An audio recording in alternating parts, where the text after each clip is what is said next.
ಇವತ್ತು ಈ ವಿಡಿಯೋದಲ್ಲಿ ನುಗ್ಗಿಕಾಯಿ ಸಾಂಬಾರು ಅಥವಾ ನುಗ್ಗಿಕಾಯಿ ಹುಳಿ ಮಾಡೋದು ಹೇಗೆ ಅನ್ನೋದನ್ನು ನೋಡೋಣ. ತುಂಬ ಕಾಮನ್ ರೆಸಿಪಿ, ಎಲ್ರಿಗೂ ಗೊತ್ತಿರೋಂಥ ರೆಸಿಪಿ. ಬಟ್ ಇದರ ಒಂದು ಬೆನಿಫಿಟ್ಸ್, ಹೆಲ್ತ್ ಬೆನಿಫಿಟ್ಸ್ ಹೇಗೆ ಅನ್ನೋದನ್ನು ಕೂಡ ನಾವು ನೋಡ್ತಾ ಹೋಗೋಣ ಫ್ರೆಂಡ್. ಓಕೆನಾ? ನಾನು ಅದಕ್ಕೆ ಇಲ್ಲಿ 1 ಬೌಲ್ ಆಗೋವಷ್ಟು, ನೋಡಿ ಆ ಸೌಟಲ್ಲಿ ಕಾಣಿಸ್ತಿಲ್ಲ, ಅಷ್ಟು ಮಸೂರ್ ದಾಲ್ ತೊಗೊಂಡಿದ್ದೀನಿ.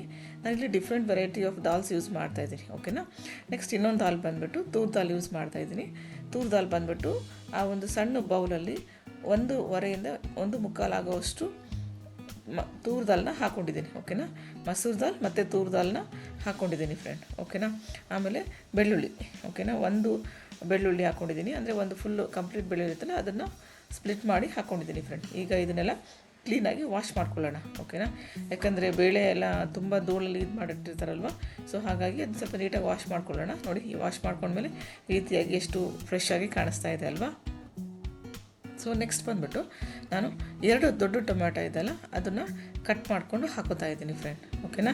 ಆಮೇಲೆ ಈರುಳ್ಳಿ ಕೂಡ, ಓಕೆನಾ, ಒಂದು ಚಿಕ್ಕ ಸೈಜಿನ ಈರುಳ್ಳಿನ ಕಟ್ ಮಾಡಿ ಹಾಕೋತಾ ಇದ್ದೀನಿ. ಆಮೇಲೆ ಟ್ಯಾಮರಿನ್ ಅಥವಾ ಹುಣಸೆ ಹಣ್ಣು ಅಂತ ಏನು ಹೇಳ್ತೀವಲ್ಲ, ಅದನ್ನು ಕೂಡ ಒಂದು ಸ್ವಲ್ಪ ಒಂದು ಅರ್ಧ ಹೋಳು ನಿಂಬೆಹಣ್ಣು ಆಗೋಷ್ಟು ಆ ಗಾತ್ರಕ್ಕೆ ಅಷ್ಟು ಹಾಕ್ಕೊಂಡಿದ್ದೀನಿ ಫ್ರೆಂಡ್ ಇಲ್ಲಿ. ಮತ್ತು ಒಂದು 3 to 4 ಚಿಟಿಕೆ ಆಗುವಷ್ಟು ಅರಿಶಿಣದ ಪೌಡ್ರ್ ಕೂಡ ಹಾಕ್ಕೊಂಡು ನಮಗೆ ಸಾಂಬಾರು ಎಷ್ಟು ಬೇಕು ಅಷ್ಟು ನೀರನ್ನು ನಾನು ಹಾಕ್ಕೋತಾ ಇದ್ದೀನಿ. ಓಕೆನಾ? ಸೊ ಫ್ರೆಂಡ್ಸ್, ಹಾಗೆ ಹೇಳಿದಾಗೆ ನಾವು ಡ್ರಮ್ ಸ್ಟಿಕ್ ತಿನ್ನೋದ್ರಿಂದ ನಮ್ಮ ಒಂದು ಬೋನ್ ಡೆನ್ಸಿಟಿ ಇರುತ್ತಲ್ಲ, ಅದು ಚೆನ್ನಾಗಿರುತ್ತೆ. ಮತ್ತು ನಮ್ಮ ಬ್ಲಡ್ ಶುಗರ್ ಲೆವೆಲ್ ಕೂಡ ತುಂಬ ಇಂಪ್ರೂವ್ ಆಗುತ್ತೆ. ನಮ್ಮ ಹೆಲ್ತ್ ಕೂಡ ತುಂಬ ಇಂಪ್ರೂವ್ ಆಗುತ್ತೆ ಫ್ರೆಂಡ್. ಓಕೆನಾ? ಸೊ ನೋಡಿ, ಇನ್ನೊಂದು ಕಡೆ ನಾನು ಲಿಡ್ಡು ಮುಚ್ಚಿದ್ದೀನಿ ಕುಕ್ಕರ್ದು. ಸೊ 1 ವಿಷಲ್ ತೊಗೊಳ್ಳೋಣ ಇದರಲ್ಲಿ. ಓಕೆನಾ? ಮತ್ತು ಈ ಡ್ರಮ್ ಸ್ಟಿಕ್ ಅಥವಾ ಡ್ರಮ್ ಸ್ಟಿಕ್ ಲೀಫ್ ತಿನ್ನೋದ್ರಿಂದ ಕೂಡ ನಮ್ಮ ಒಂದು ರೆಸ್ಪಿರೇಟರಿ ಪ್ರಾಬ್ಲಮ್ಸ್ ಏನಿರುತ್ತೆ ಅದು ಸ್ವಲ್ಪ ಕೂಡ ಅವಾಯ್ಡ್ ಆಗುತ್ತೆ ಫ್ರೆಂಡ್. ಓಕೆನಾ?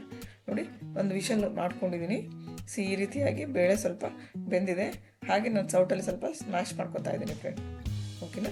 ನೆಕ್ಸ್ಟು ಇನ್ನೊಂದು ಕಡೆ ಒಂದು ವಿಸಲ್ ಇಟ್ಬಿಟ್ಟು ಅದಕ್ಕೆ ಒಂದು 3 to 4 ಟೇಬಲ್ ಸ್ಪೂನ್ ಆಗುವಷ್ಟು ಕುಕ್ಕಿಂಗ್ ಆಯಿಲ್ ಹಾಕೋತಾ ಇದ್ದೀನಿ. ಇದು ಸ್ವಲ್ಪ ಬಾಯ್ಲ್ ಆದಮೇಲೆ ನಾವು ಒಗ್ಗರಣೆ ಹಾಕ್ಕೊಳ್ಳೋಣ friend. So friends, drum stick ತಿನ್ನೋದ್ರಿಂದ ನಮ್ಮ ಹಾರ್ಟ್ ಹೆಲ್ತ್ ಕೂಡ ಇಂಪ್ರೂವ್ ಆಗ್ತದೆ, ಮತ್ತು ನಮ್ಮ ಹಾರ್ಟ್ ಹೆಲ್ತ್ ಚೆನ್ನಾಗಿರ್ಲಿಕ್ಕೆ ಕೂಡ ಸಹಾಯ ಮಾಡುತ್ತೆ ಫ್ರೆಂಡ್. ಓಕೆನಾ? ನೋಡಿ, ಈಗ ಎಣ್ಣೆ ಕಾದಿದೆ. ನಾನು ಅದಕ್ಕೆ ಸಾಸಿವೆ ಹಾಕ್ಕೊಂಡಿದ್ದೀನಿ. ಸಾಸಿವೆ ಸಿಡಿಲಿ, ಸ್ವಲ್ಪ ಸಿಡಿದ್ಮೇಲೆ ಮುಂದಿನ ಇಂಗ್ರೀಡಿಯೆಂಟ್ಸ್ನ ಹಾಕ್ತಾ ಹೋಗೋಣ. ಓಕೆನಾ? ನೋಡಿ, ಸಾಸಿವೆ ಸಿಡಿಯೋಕ್ಕೆ ಸ್ಟಾರ್ಟ್ ಆಗ್ತಾ ಇದೆ. ಓಕೆ, ಈಗ ಜೀರಿಗೆ ಕೂಡ ಹಾಕೋತಾ ಇದ್ದೀನಿ ಫ್ರೆಂಡ್. ಓಕೆ, ಸೊ ಫ್ರೆಂಡ್ಸ್, ಜೀರಿಗೆ ಕೂಡ ಬಾಯ್ಲ್ ಆಗ್ತಾ ಇದೆ. ನೋಡಿ, ಈಗ ಹಿಂಗೆ ಹಾಕ್ಕೊಂಡಿದ್ದೀನಿ.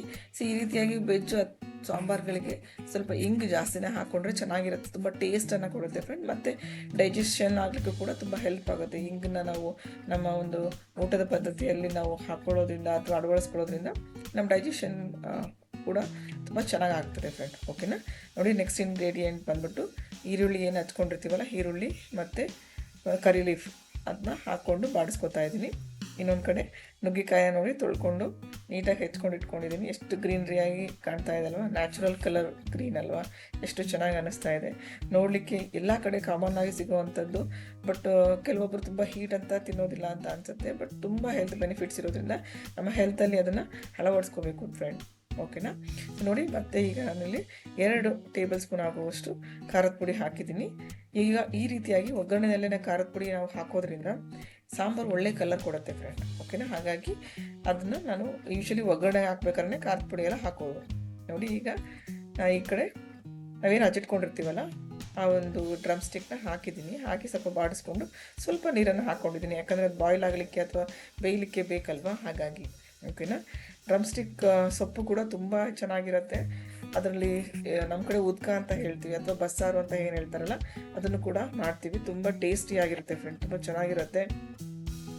ಮತ್ತು ಏನೇ ಆಗಲಿ ಇದು ಆರೋಗ್ಯಕ್ಕೆ ತುಂಬ ಒಳ್ಳೆಯದಲ್ವಾ, ಹಾಗಾಗಿ ಸ್ವಲ್ಪ ನಾವು ಚೆನ್ನಾಗಿ ಅದನ್ನು ಅಟ್ಲೀಸ್ಟ್ ತುಂಬ ರೆಗ್ಯುಲರಾಗಿ ತಿನ್ನಲಿಲ್ಲ ಅಂದ್ರೂ ಆಚೆ ಆವಾಗ ಇವಾಗ ಅನ್ನೋ ತಿನ್ನೋ ಥರ ಅದು ಅಭ್ಯಾಸ ಮಾಡ್ಕೋಬೇಕಾಗುತ್ತೆ ಫ್ರೆಂಡ್. ನೋಡಿ, ಇದಾಗಿ ಡ್ರಮ್ ಸ್ಟಿಕ್ ಹಾಕ್ಬಿಟ್ಟು ನಾನು ಒಂದು 5 ಮಿನಿಟ್ಸ್ ಬಾಯ್ಲ್ ಹಾಕ್ಬಿಟ್ಟಿದ್ದೀನಿ. ಸ್ವಲ್ಪ ಅದು ಹಾಕಿರೋವಂಥ ಒಂದು ಖಾರದ ಪುಡಿ ಅದ್ರ ಜೊತೆಗೆಲ್ಲ ಹೊಂದ್ಕೋಬೇಕಲ್ಲ, ಹಾಗೆ. ನೋಡಿ, ಇನ್ನೊಂದು ಕಡೆ ನಾವೇನು ಬೇಳೆ ಎಲ್ಲ ಬೇಯಿಸಿಟ್ಕೊಂಡು ಸ್ಮ್ಯಾಶ್ ಮಾಡ್ಕೊಂಡಿದ್ವಲ್ಲ, ಅದನ್ನು ಇದಕ್ಕೆ ಮಿಕ್ಸ್ ಮಾಡ್ಕೊಂಡಿದ್ದೀನಿ ಫ್ರೆಂಡ್. ನೋಡಿ, ಮಿಕ್ಸ್ ಮಾಡ್ಕೊಂಡಾಗ ಎಷ್ಟು ಒಳ್ಳೆ ಕಲರ್ ಕಾಣಿಸುತ್ತೆ. ಅಂದರೆ ಇದೆಲ್ಲ ನ್ಯಾಚುರಲ್ ಆಗಿರೋಂಥ ಕಲರ್ ಅಲ್ವಾ, ನಾವೇನು ಎಕ್ಸ್ಟ್ರಾ ಆ್ಯಡೆಡ್ ಕಲರ್ಸ್ ಏನು ಹಾಕ್ತಾ ಇಲ್ಲ. ಹಾಗಾಗಿ ಚೆನ್ನಾಗಿ ಕೂಡ ಕಾಣಿಸ್ತಾ ಇದೆ. ಈಗ ಮನೆಯಲ್ಲೇ ಮಾಡಿಟ್ಕೊಂಡಿರುವಂತಹ ಸಾಂಬಾರ್ ಪೌಡರ್ 2 ಟೇಬಲ್ ಸ್ಪೂನನ್ನು ಹಾಕ್ಕೊಂಡು ಮಿಕ್ಸ್ ಮಾಡ್ಕೊತಾ ಇದ್ದೀನಿ ಫ್ರೆಂಡ್ ಇಲ್ಲಿ. ಓಕೆನಾ. ಸೊ ಇದನ್ನು ನಾವು ಒಂದು 5 ಮಿನಿಟ್ಸ್ ಬಾಯ್ಲ್ ಆಗಕ್ಕೆ ಬಿಟ್ಟರೆ ನಮ್ಮ ಡ್ರಮ್ ಸ್ಟಿಕ್ ಸಾಂಬಾರು ರೆಡಿ ಆಗ್ತದೆ ಫ್ರೆಂಡ್. ಓಕೆನಾ. ಯೂಶ್ವಲಿ ಈ ಎಲ್ಲ ಮದುವೆ ಮನೆಗಳೆಲ್ಲ ಮಾಡ್ತಾರಲ್ಲ, ಸೇಮ್ ಅದೇ ಟೇಸ್ಟ್ ಇರುತ್ತೆ. ನೀವು ಟ್ರೈ ಮಾಡಿ ಫ್ರೆಂಡ್ ಮನೆಯಲ್ಲಿ. ಈ ಥರ ತುಂಬ ಚೆನ್ನಾಗಿರುತ್ತೆ ನುಗ್ಗೆಕಾಯಿ ಸಾಂಬಾರು, ಮತ್ತು ತುಂಬ ಟೇಸ್ಟಿಯಾಗಿರುತ್ತೆ, ತುಂಬ ಹೆಲ್ತಿ. ಮೇನ್ಲಿಯಾಗಿ ಅದನ್ನು ಫೋಕಸ್ ಮಾಡಬೇಕಾಗ್ತದೆ ನಾವು. ಮತ್ತು ಕೊನೆಯದಾಗಿ ನಾನು ಹಚ್ಚಿಟ್ಕೊಂಡಿರುವಂತಹ ಕೊತ್ತಂಬರಿ ಸೊಪ್ಪನ್ನು ಕೂಡ ಹಾಕಿ ಒಂದು 5 ಮಿನಿಟ್ಸ್ ಬಾಯ್ಲ್ ಆಗೋಕ್ಕೆ ಬಿಡ್ತಾಯಿದ್ದೀನಿ ಫ್ರೆಂಡ್. ನೋಡಿ ಬಾಯ್ಲ್ ಆಗ್ತಾಯಿದೆ. ಆಮೇಲೆ ಇದೇನು ಹೂ ಸಿಕ್ಕತ್ತಲ್ಲ ಇದ್ರದ್ದು ಮೋರಿಂಗಾ ಫ್ಲವರ್ ಅಥವಾ ಏನು ನುಗ್ಗೆಕಾಯಿ ಹೂ ಸಿಕ್ಕತ್ತಲ್ಲ, ಅದನ್ನು ಎಗ್ ಬುರ್ಜಿ, ಎಗ್ ಆಮ್ಲೆಟ್ ಎಲ್ಲ ಮಾಡಲಿಕ್ಕೆ ಕೂಡ ಯೂಸ್ ಮಾಡ್ತಾರೆ ಫ್ರೆಂಡ್. ತುಂಬ ಚೆನ್ನಾಗಿರುತ್ತೆ. ನೋಡಿ 5 ಮಿನಿಟ್ಸ್ ಆದಮೇಲೆ ಈ ರೀತಿಯಾಗಿ ಬಾಯ್ಲ್ ಆಗ್ತಾಯಿದೆ. ಸೊ ಫ್ರೆಂಡ್, ನುಗ್ಗೆಕಾಯಿ sambar is ready to serve.